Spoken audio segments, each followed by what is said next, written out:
Hello and welcome to our new video. This video is about globalization. But first of all, what means globalization? Here I have a definition for you.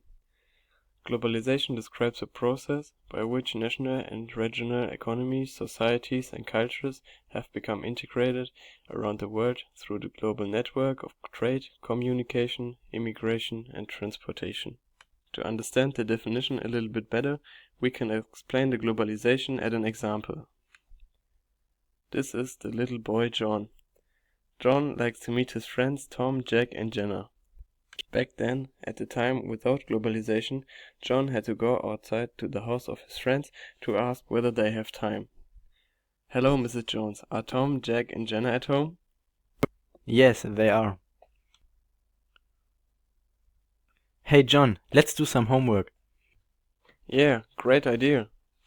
But now, in a globalized world, John can communicate with his friends via smartphone and he also can chat with people all over the world. Now we come to the different types of globalization. There are three types of globalization: the economic globalization, the technological globalization, and the cultural globalization. We will begin with the economic globalization. The economic globalization means nothing more than the multinationalization of companies. That means that companies like McDonald's or Google send parts of their companies, for example, to India because of the labor costs are cheaper or they want to broadcast their company further. As well, the capital flows around the world are much more easy because of the international connection in the world. That means in general that the trade of things is easier, for example, online banking or the exchange of money. To understand this type of globalization better, we get back to our example. John, the little boy, really likes cheeseburgers from McDonald's. But John also likes to travel with his family to Turkey in his summer vacation. But back then, there was no McDonald's in Turkey and John couldn't enjoy both of his favorites. Now, where the globalization set in, McDonald's outsources many branches to nearly every country in the world and it's possible for John to enjoy both of his favorites. If John travels now to Turkey, he needs to change his euros to lira, so Turkish money, and then he can buy his favorite cheeseburger in his vacation. Now we come to the next type of globalization, the technological globalization. The technology has changed very fast over the last 30 years. Back then, in the past, we wrote on paper or with our typewriter or take photo with a big camera, but this time is over. Now we have a smartphone or computer. With their help, we can write messages or take photos or call friends. This change is also called microelectronic revolution, even though the science hasn't finished. Everything gets more modernized or more efficient, for example, the infrastructure or the car industry. As well, the scientists try to process robotic technology, which should help the mankind in their daily life with, for example, cleaning or cooking. This branches is called artificial intelligence. With this progress, the mankind is connected very well around the whole world via the World Wide Web, and information is spreading faster than ever before. We can explain this better with our little boy John. John's father, Derek, works for the company Mercedes. Derek gets an offer by his employer that if he works for 2 years in Turkey, he gets a higher salary. At first, John was very sad about this. But because of the technological globalization, John can communicate with his father via smartphone or via internet.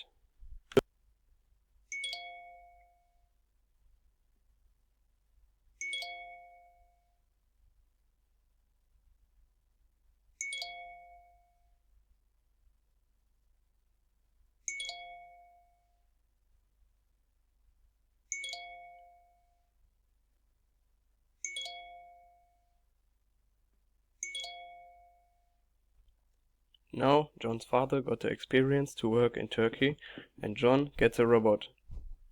All this just because of the globalization. Let's go to the last type of globalization, the cultural globalization. Because of the immigration, you can find a lot of cultures in one country.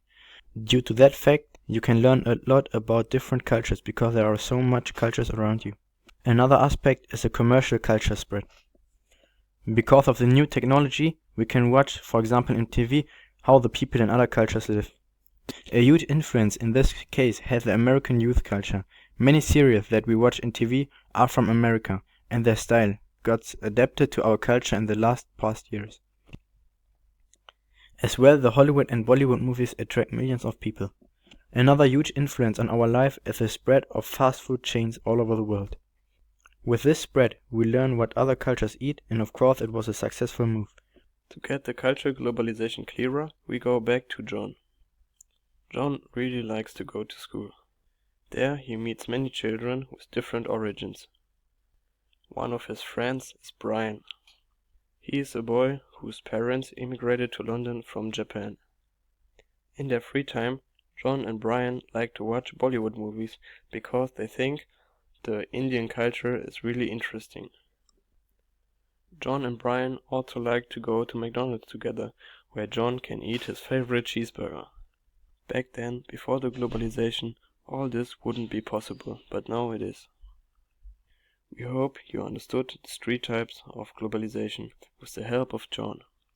But now let's have a look at the effects on the society. Which effect has the globalization on the society? Now we've come to the positive effects. The globalization makes it possible to communicate around the whole world, and that information spreads faster than ever before.